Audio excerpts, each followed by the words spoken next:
Second. Yes, or no?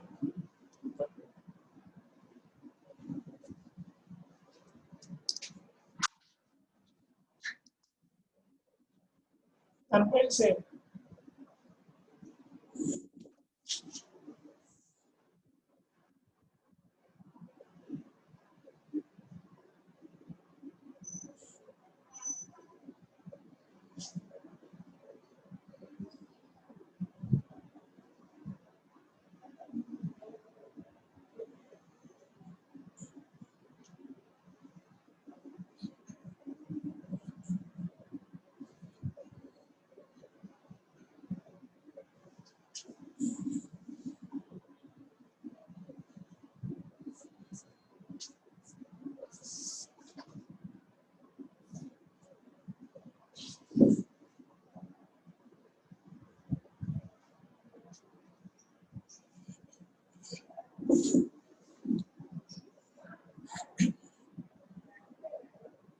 Yes, hello.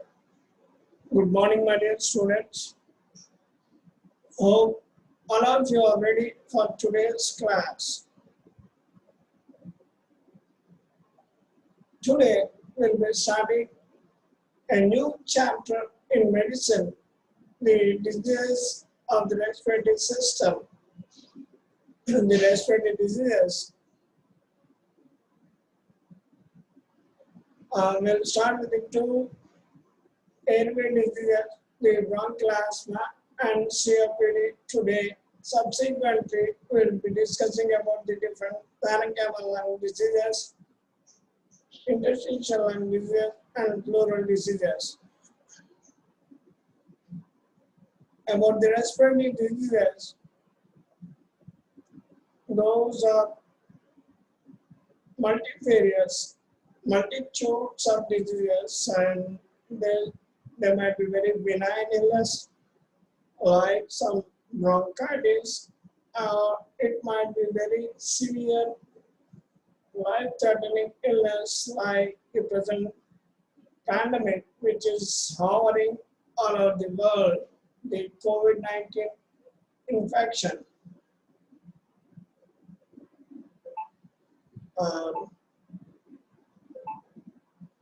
I want all of you to attend to this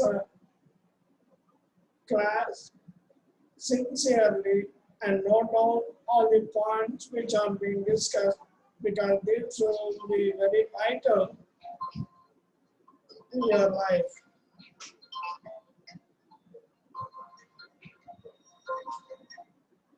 Hello, class number. Okay.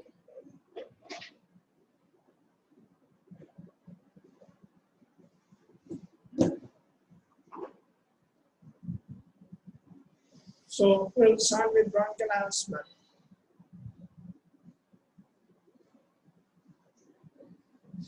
What is asthma? What do you mean by asthma? You might have heard a lot of stories from your elders regarding asthma in your childhood. So we'll try to disclose the scientific details of this disease today.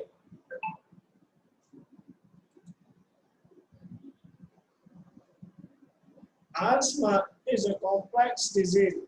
It's a chronic inflammatory disorder involving the bronchial airways, with the patient presenting with the classical four symptoms.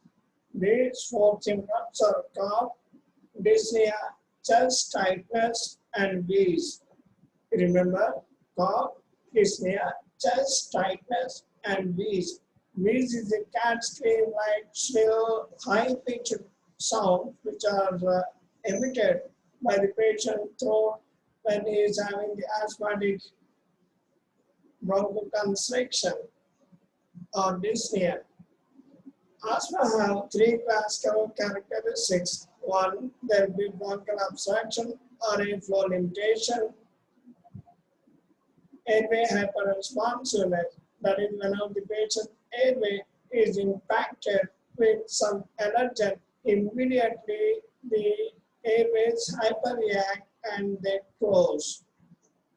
This is the classical feature of bronchial asthma, and there will be a chronic bronchial inflammation.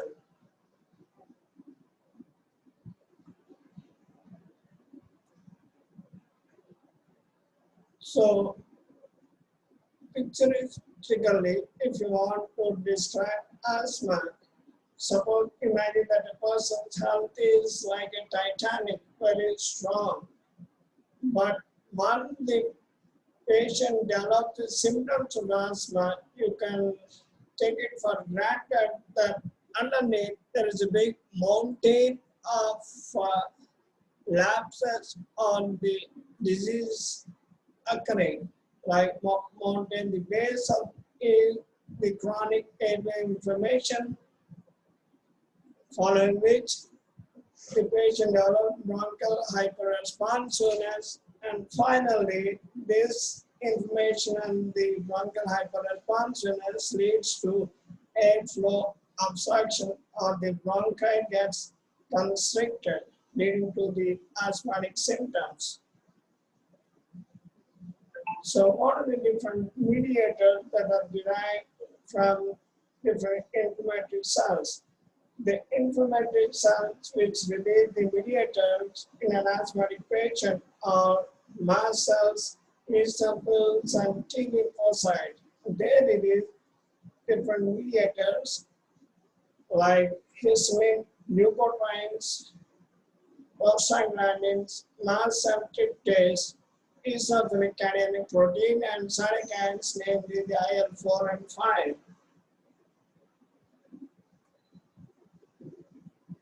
About the symptoms of asthma,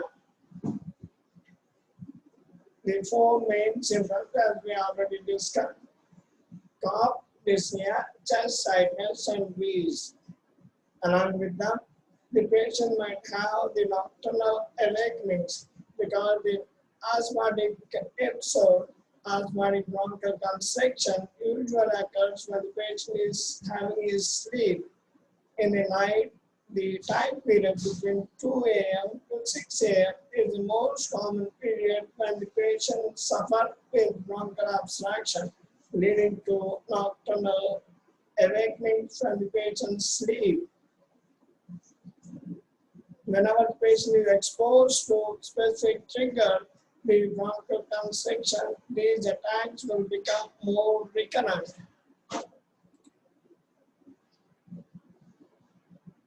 Special aspects of asthma: patient who is having allergic or extrinsic asthma.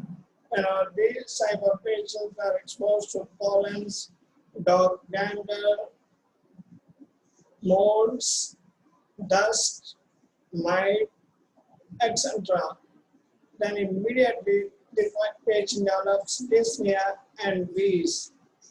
Nocturnal asthma, as we just discussed, in the early morning, whenever the allergen touches the bronchi immediately collapses or constrict. Exercise-induced bronchoconstriction. This happens when the patient is having exercise and he develops dyspnea. Aspirin-sensitive asthma. Some patient will be sensitive to the drug aspirin. Whenever he ingests an aspirin tablet, immediately he develops the asthmatic symptoms.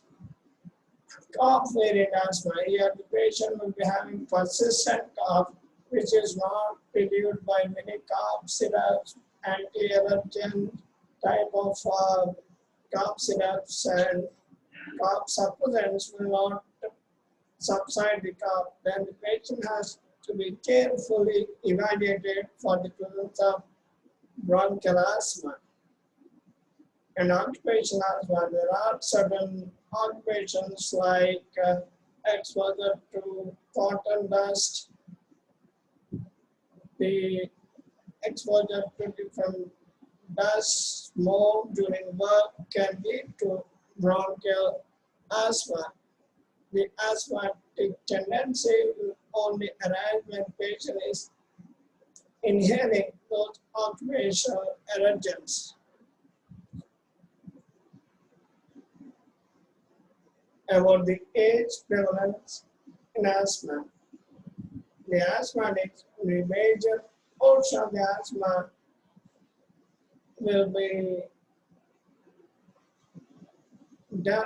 taken by the children between age 0 to 19 years, and in which the most common age group wherein asthma will be severe will be the age group between 6 years to 14 years. 19% of the children will be suffering with asthma in that age group.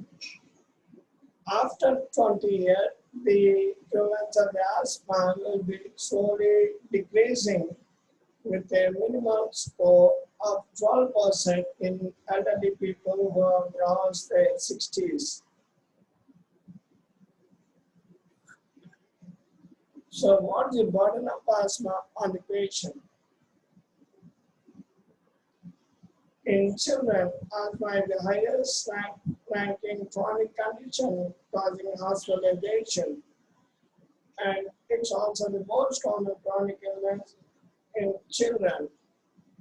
Children with asthma have a school absence of 3 times more when compared to the children who are not having asthma.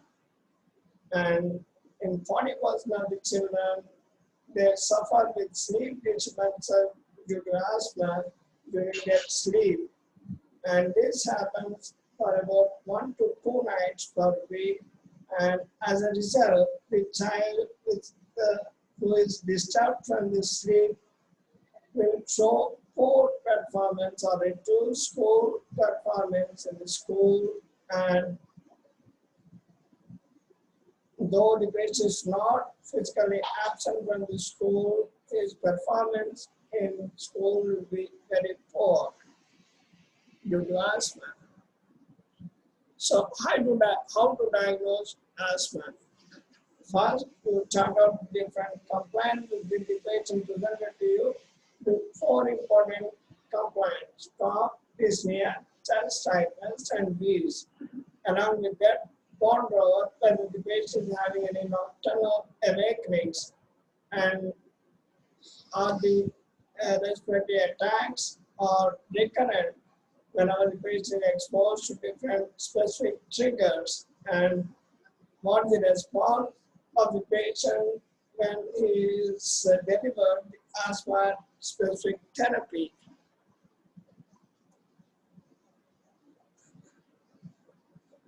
So how to diagnose asthma? How to confirm that the patient is actually having only asthma?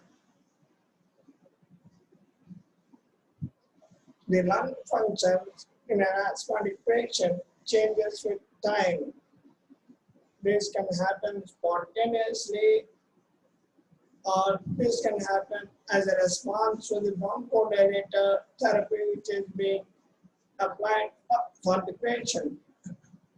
To know whether the patient is suffering from asthma or any other airway illness, you have to specifically diagnose it by using spirometry. Spirometry, remember this, in which you evaluate patient's FEV1, forced expiratory volume that the patient is able to exhale out in the first second, FEV1. And along with that, with spirometry, it usually requires the hospital setup for the proper evaluation of the patient lung functions.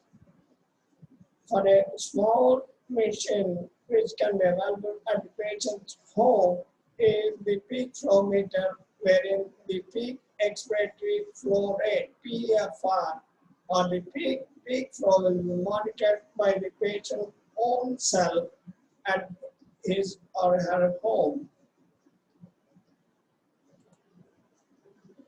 So about the spirometry,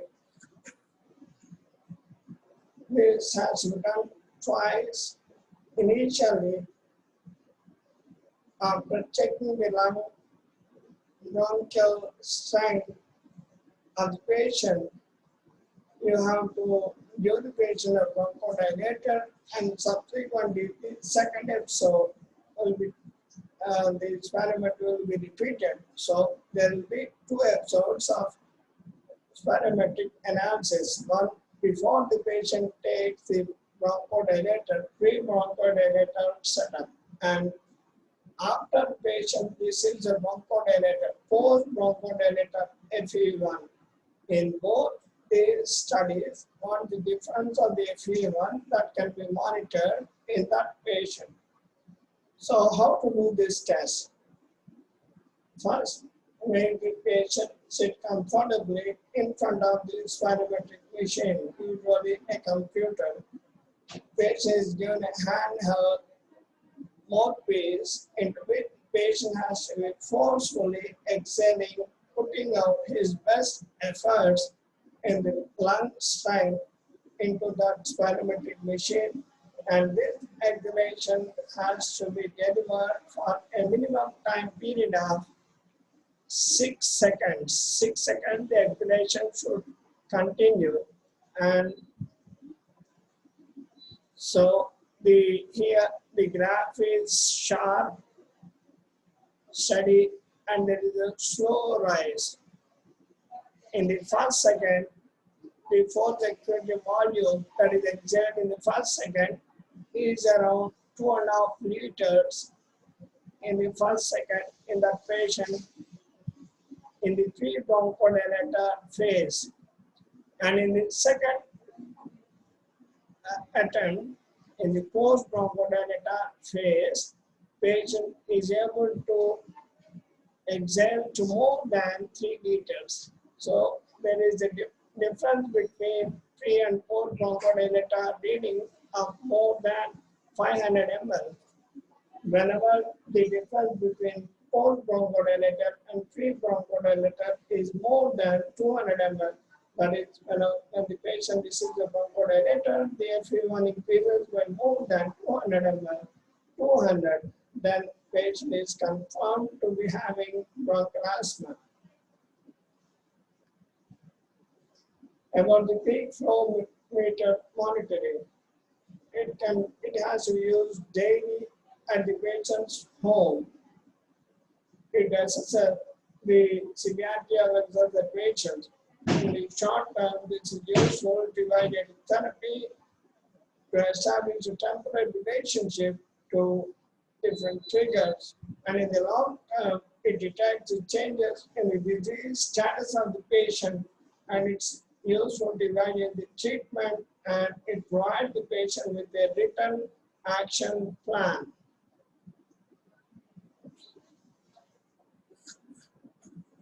This PEFR, the pH flow rate, is to be recorded twice daily, once in the early morning after getting up from sleep, say around 6 o'clock in the morning, and again at the same time in evenings, 6 a.m. and 6 p.m. This monitoring has to happen for a minimum time duration of 2 weeks, and compare the disparity or difference between the morning readings and the evening readings. In a normal person, there not be much difference in the morning and evening PEFR. But in a patient who is having asthma, the early morning readings will be low when compared with the readings which are read in the evenings. This difference between the early morning readings and evening readings in an asthmatic patient will be more than 20%, more than 20%, 20. I told you that in a field using spirometry, if the difference between pre-bronchodilator and post-bronchodilator, if it's more than 200 ml and percentage, it should, if you want to know, more than 12%, more than 200 ml and more than 12% using this spirometry, patient is confirmed to have asthma.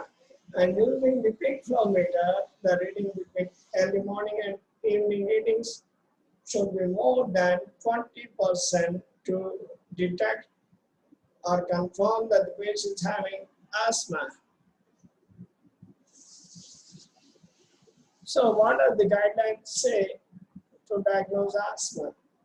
The universal guidelines which are followed all over the world is the GINA guideline. GINA is the Global Initiative of Asthma.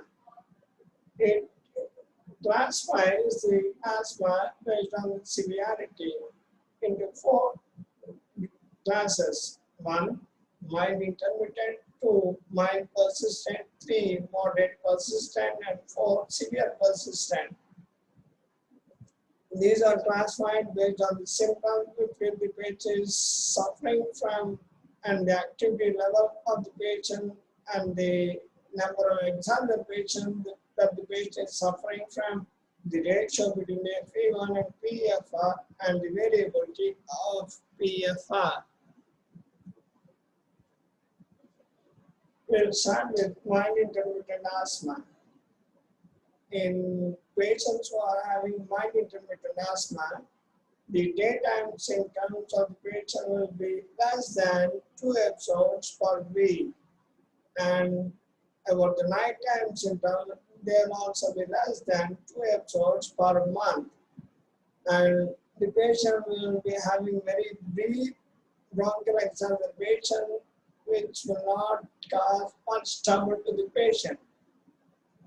Patient will be mostly asymptomatic and his lung functions between the exacerbation will be normal. If you use the spirometry or the peak flow meter to study the patient lung function, there will be more than 80% of the predicted normal, and the variability of the peak expected flow will be less than 20%. This is about the mild intermittent state. About the mild persistent state here, the daytime symptom will be existing for more than 2 episodes a week, but it will not be present daily.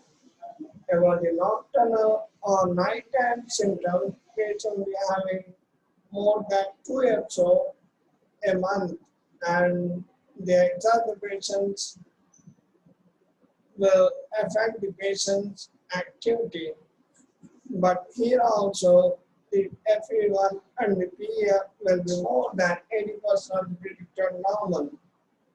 But the variability, the morning and evening, the diurnal variation of PEF will be between 20 to 30%, and it will be more than 20%.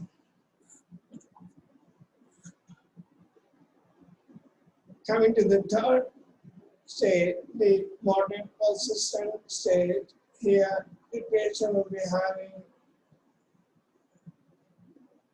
daily symptoms during daytime, and about the nocturnal or nighttime symptoms, patient will be having more than 1 episode every week, and the exacerbations are more than 2 episodes a week, and this will affect the patient's activity badly. And patient requires to use the short-acting beta-agonists like salbutamol or terbutaline daily.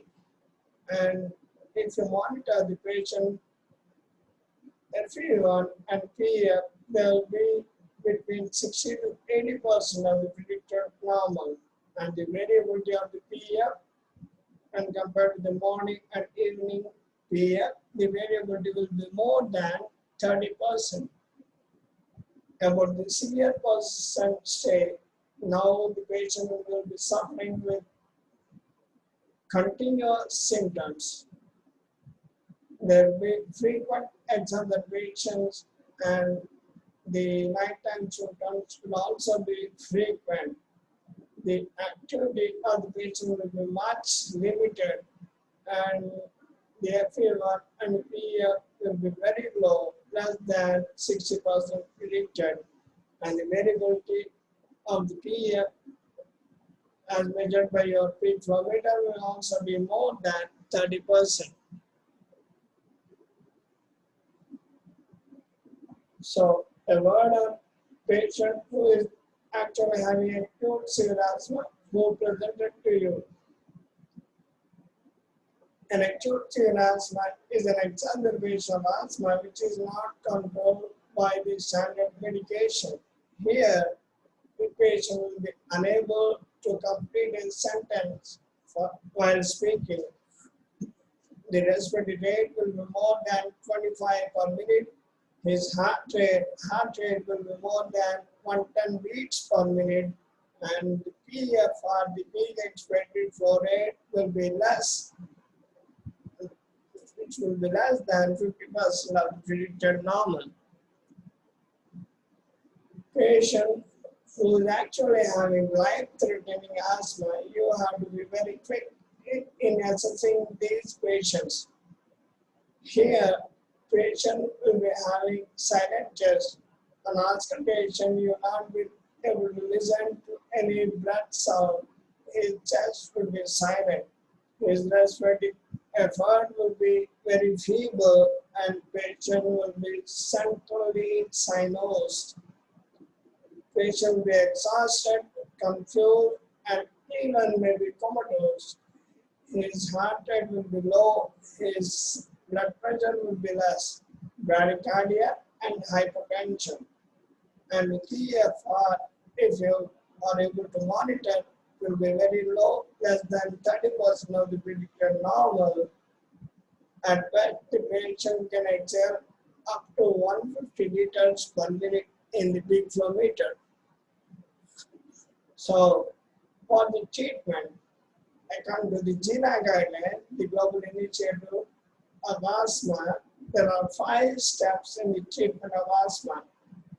1. Patient who is having intermittent asthma, the patient requires to take low dose inhaled corticosteroids, for example, budesonide, fluticasone, etc., with a long-acting beta-agonist like Formoterol as and when required basis, SOS.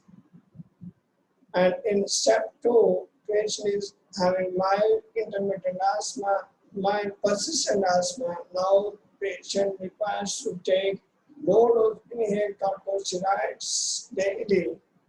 In step 3, the patient has to take long-acting beta-2 agonist along with the low dose inhaled corticosteroids daily. And in step 4 and 5, the dose of inhaled corticosteroids have to be increased to medium dose in step 4 to high dose in step 5. In step 5, along with the steroids and long-acting beta-2 agonists, patient requires to take some add-on drugs like tiotropium, which is a long-acting muscarinic agent applied by inhalation technique.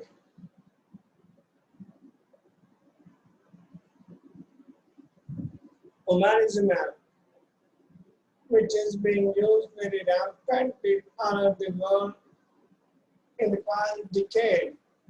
It is an anti-IgE injection which has to be applied subcutaneously twice monthly.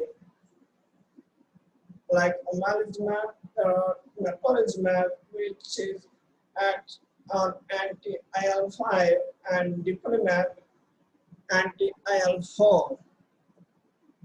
So these are the GINA guidelines. The chart shows that there are 5 steps in the treatment of asthma. Whenever you have a patient of asthma, assess the patient, review the response of the patient after adjusting the treatment properly for the patient. So broadly, in the management of asthma, the assessment and monitoring of the patient when you treated the patient are very important. You have to control the factors which are contributing or causing the patient to have the asthma severity, and different pharmacotherapies, the inhalation type are to be delivered to the patient, and health education regarding patient illness and how to protect himself or herself from that disease and to clearly educated to the patient. So with this, we complete the discussion on bronchial asthma. Now we'll go into the second topic of today, the chronic obstructive pulmonary disease, COPD.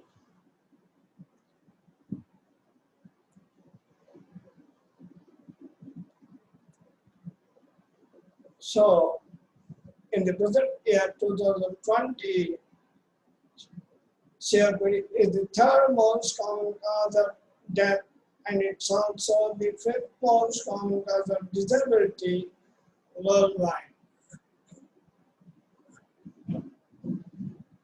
This disease also, like your bronchial asthma, it is characterized by the presence of airflow obstruction. COPD is subclassified into two different disorders, one chronic bronchitis and emphysema. The disease is progressive and it can also be accompanied by airway hyperreactivity like that seen in asthmatics. This combination of an asthmatic patient also having COPD is termed as disease echoes. Asthma COPD overlap syndrome echoes, ACOS. The reversibility as tested in a patient of COPD is always partial, or it might also be totally irreversible. Whereas in a patient of asthma, this reversibility will be complete. The reversibility in a patient of bronchial asthma, as we just studied, the FEV1 improves by more than 12%, in a patient of bronchial asthma, whereas in a patient of COPD, this reversibility will be less.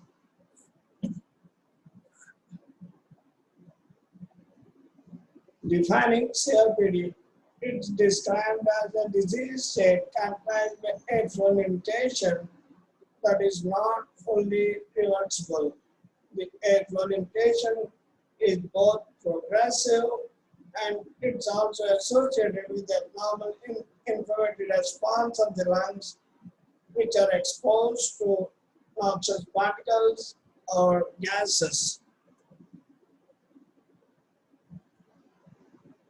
Going to chronic bronchitis, its definition is defined clinically as a person who is suffering with chronic productive cough, that is, patient is coughing and he is expectorating, and this happens for a minimum period of three or more months in each of two successive years in a patient in whom other causes of chronic cough are clearly evaluated and excluded. So, patient who is presenting with chronic cough, which happens for about 3 months, more than 3 months in a year, for 2 consecutive years, and in whom all the other causes of chronic cough, like infectious diseases, like tuberculosis, are all evaluated and they are found to be negative. About the definition of emphysema, patient here will be having abnormal and permanent enlargement of the air spaces which are distal to the terminal bronchioles. Here you have to go back to your basics, anatomy and physiology, which taught you regarding the different regions of the anatomical lung, like after terminal bronchiole, one of the airways which still exists. They combine the airways which actually occur distant to the terminal bronchioles or terminals. Can I have any answers from you, please? A sinus. This sinus is a combination of respiratory bronchiole, alveolar duct, and alveolar. These three combinations, respiratory bronchiole, alveolar duct, and alveolar, will be enlarged in a patient who is having emphysema, and this enlargement will be permanent. There will also be dissection of the bronchioles, but the good point here to be noted is there will not be any obvious bronchial fibrosis.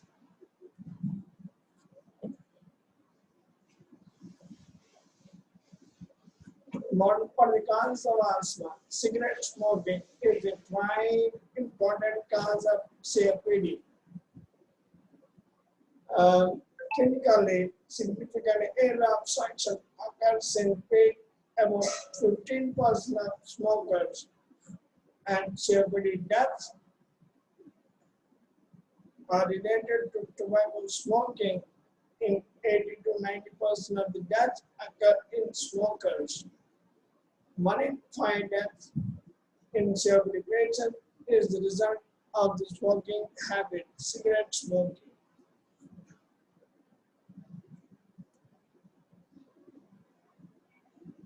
With the cigarette smoking, you have more amount of nicotine in your body, which stimulates the sympathetic nervous system, and this results in an increase in the heart rate, increase in the blood pressure, and the workload on the heart will also be increased, finally leading to peripheral vasoconstriction.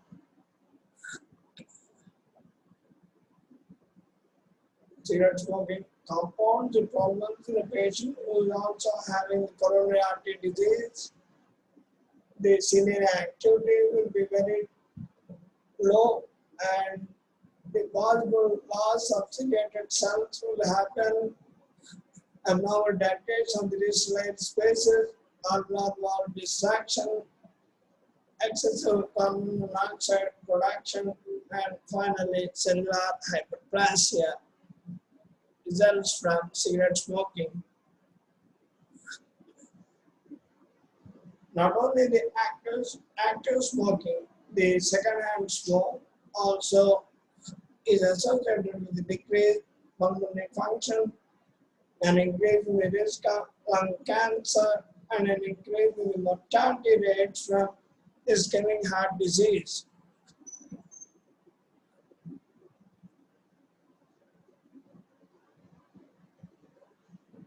The pulmonary infections like tuberculosis also is a major contributing factor for aggravation or progression of COPD because of the fibrosis which is caused in the lung parenchyma.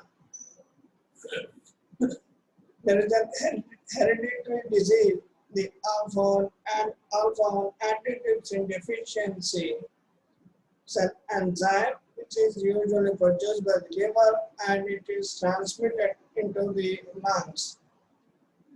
And this enzyme deficiency accounts for around 1% of the total cases of COPD. Here, lower lung field emphysema, which targets the lower lung zones, results from the lysis of the lung tissue by the proteolytic enzymes which are produced by the neutrophils and the macrophages. So, this picture represents that in both emphysema and chronic bronchitis, we'll start with emphysema. There will be dissection of the alveolar septa, and which makes the airway unstable. Whereas in chronic bronchitis, there will be bronchial edema, hypersecretion of the mucus, leading to bronchospasm and chronic cough. So both these ailments leads to airway obstruction, air trapping, dyspnea, which leads to frequent infections. Finally, there will be less oxygen in the patient's body, hypoxemia, hypoventilation, that is, there will be excessive amount of carbon dioxide which is retained in the body. So less oxygen, excessive carbon dioxide which is present in the COPD patient's body. Now, and there will be abnormal ventilation perfusion ratio. All this leading to right heart failure or apnea.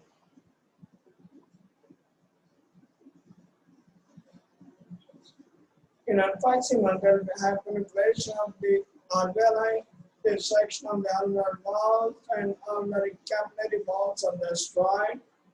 The airways become narrow and there will be loss of lung elasticity. Pathophysiologically, there are 4 types of emphysema. The most common type is the centrilobular, wherein the central part of the lobule will be affected. Second, panlobular, the entire lobule will be destroyed. This happens in the patients who are having alpha-1 antitrypsin deficiency. And there are 2 other types of emphysema, the paraseptal and irregular variety. The clinical manifestation in emphysema, patients present with dyspnea and the severity of dyspnea increases or it's a progressive disorder. Patient will first complain of dyspnea when he is exerting. Dyspnea and exertion will be present, and this will be progressing to interfering with the patient everyday daily activities, and finally the dyspnea will also be present when the patient is taking his rest.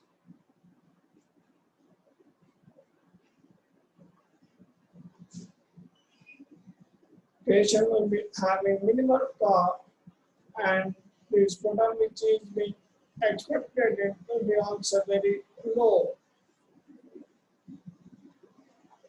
Because of the bone distension of the alveoli, the lung will be hyperinflated, and this makes the diaphragm to be flattened. The diaphragmatic activity in respiration will be inhibited now. And the diameter of the patient's chest will also increase.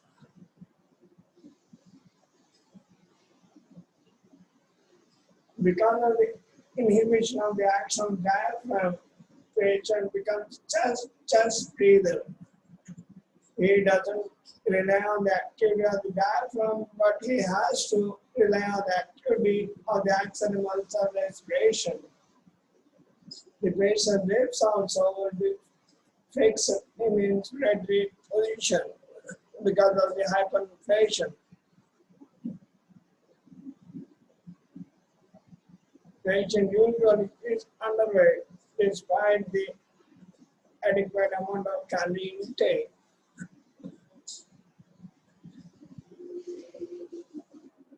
Pathological lung changes which happen in the patient of chronic bronchitis are hyperplasia of the mucus secreting glands in the patient bronchi and trachea.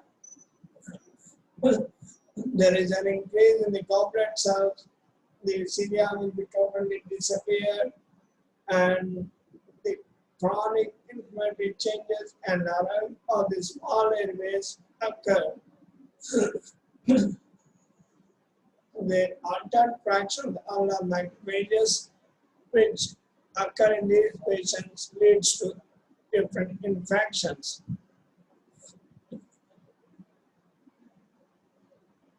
Now the patient has a greater resistance to airflow, and this increases the workout breathing.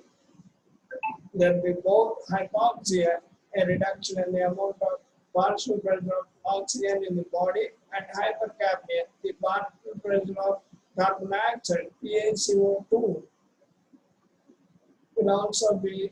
will be high, hypercapnia, and this will develop more frequently in patients who are having or who are suffering from chronic bronchitis than the patient with emphysema. This combination, hypoxia and hypercapnia, they reduce oxygen and increase CO2. This combination is known as type 2 respiratory failure. Type 2 respiratory failure when there is hypoxia and hypercapnia. What is type 1 respiratory failure? When both oxygen level and the carbon dioxide level in the body are reduced, hypoxia and hypocapnia.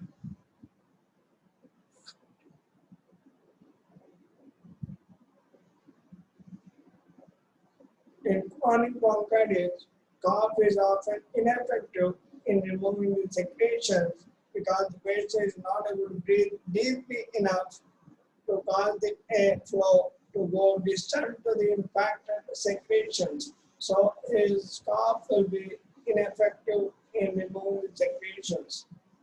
The bronchospasm frequently develops, and it's most common in patients who is having history of smoking or asthma.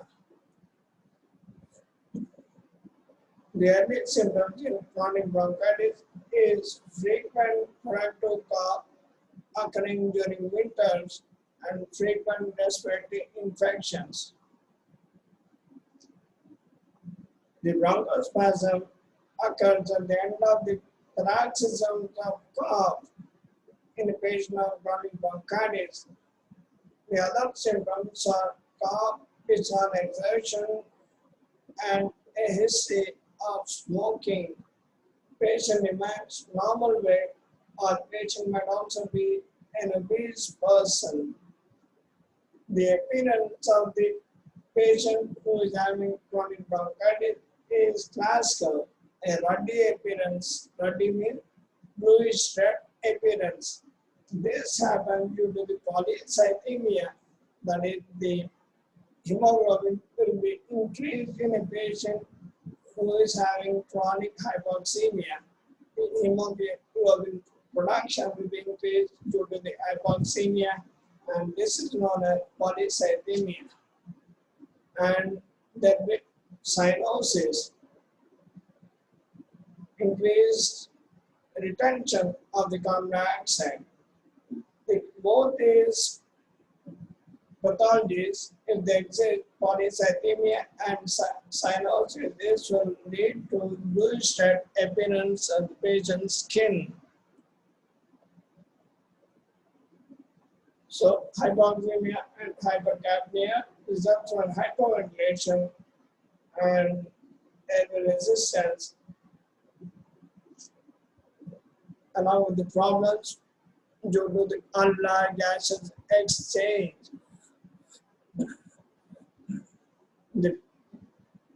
Early in the disease, chest X-ray will not be able to show the abnormalities. So always take proper complete history, and physical examination is vital. Pulmonary function test studies by using your spirometry, there will be reduced ratio of FEV1 and FAC. This ratio, the force expiratory volume in the first second, and divided by the force vital capacity, this ratio will be reduced in a patient of COPD, and the residual volume and total lung capacity will be increased in COPD. This is the classical chest X-ray here, which is showing the bilateral hyperinflation of the lungs. both his lungs are stretched and both his lungs are stretched and narrow. The heart will also be tubular or vertical and narrow heart. The diaphragm, as we discussed earlier, they'll be flattened and they are low set.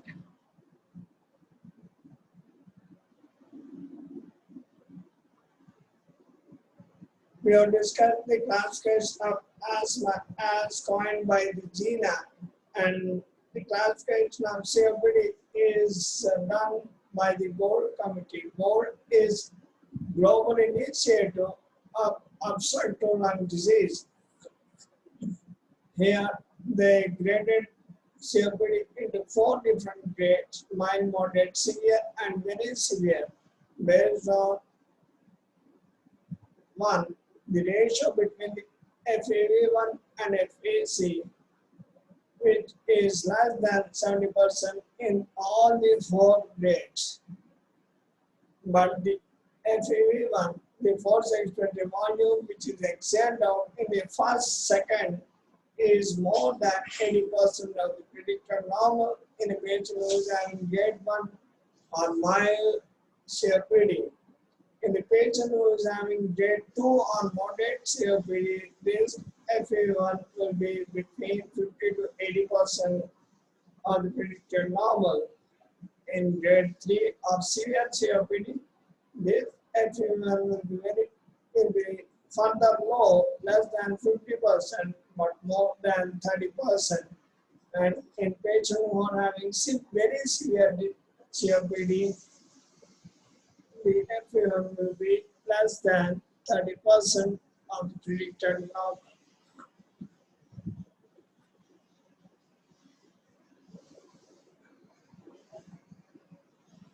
So, in the treatment aspect, smoking cessation is the most significant or vital factor which can slow down the progression of the disease. About the drug therapy, there are multiple different types of short-acting and long-acting beta-2 agonists,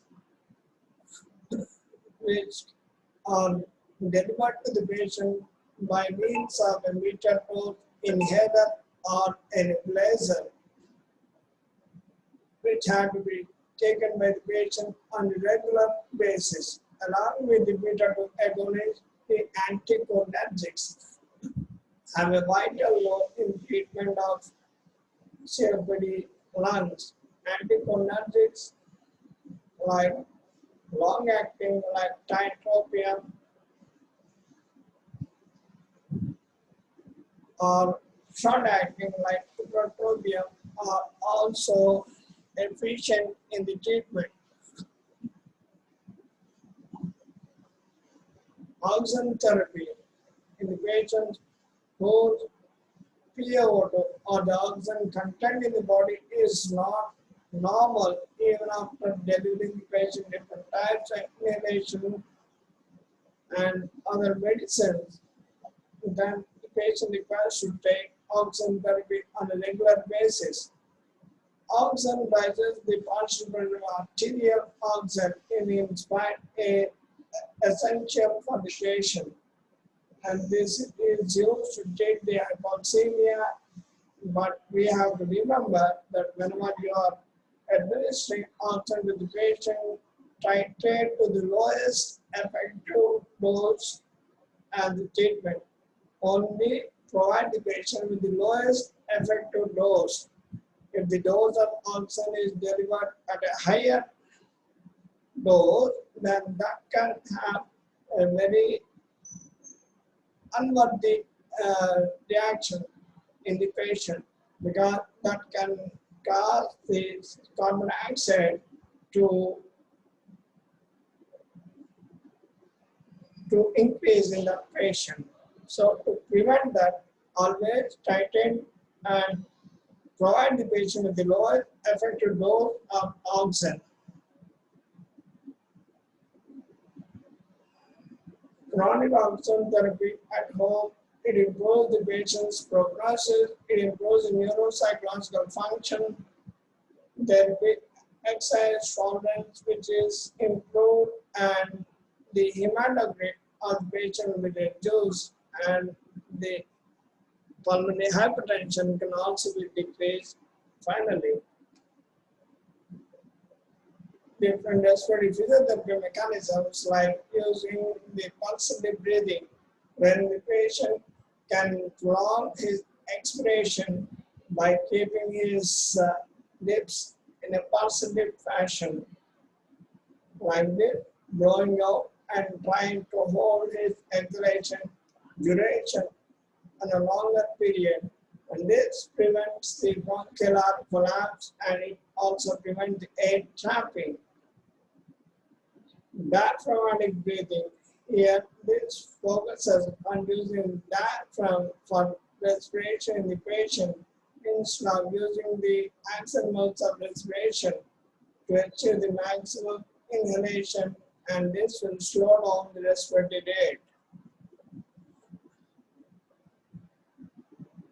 About nutrition therapy, about the gas forming foods, high calorie, high protein diet is always recommended. Supplements are to be used, and always avoid high carbohydrate diet, because this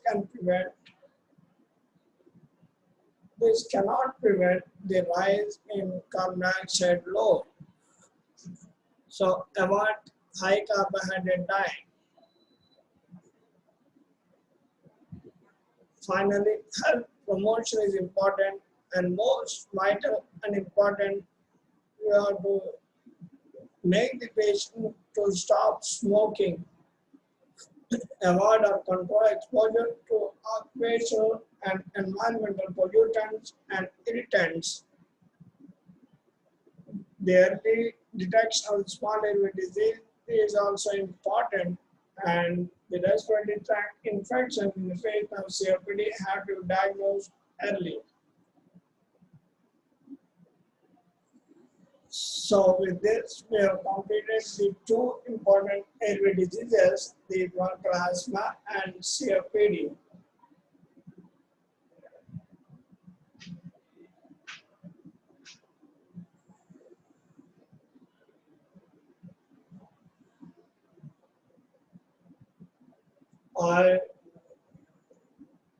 I want you to go through your textbooks regarding these two diseases today, so that the data that you have secured today, the knowledge that you attained today with this class should remain permanent. Try to revise your textbooks regarding these two diseases today. Thank you.